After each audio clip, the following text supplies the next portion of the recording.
Hi, I'm Morgan Lewis, a student at Morgan State University, reporting from the 56th Annual Conference of the Liberian Studies Association, where scholars, creatives, and community leaders have gathered to explore Liberian development, equity, gender, and identity. At this year's conference, I spoke with Jackie Saye, a writer and contributor to Breaking the Silence, the first comprehensive collection of Liberian literature since before the country's independence. We talked about the importance of preserving memory through literature, and how poetry can speak the unspeakable. I was in Liberia, and Liberia has gone through a civil war.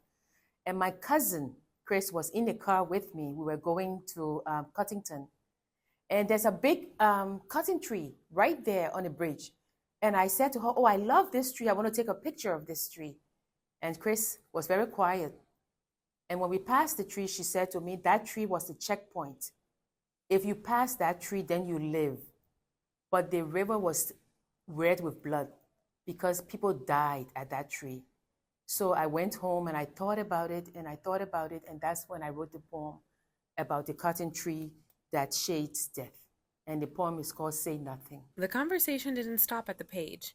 Jackie and others at the conference are using stories to push forward new dialogue about African and Liberian development. Another voice in the room was Adidion Ibanga, who presented on women journalists and self-fashioning on 1980s Liberian television.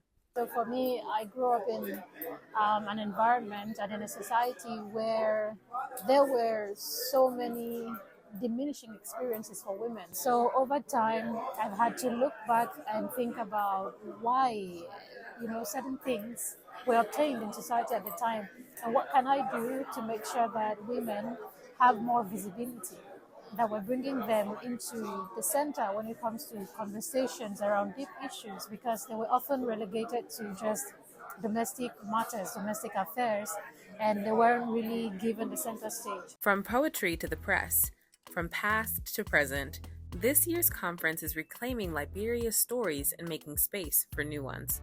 Reporting from the 56th Liberian Studies Association Conference, I'm Morgan Lewis.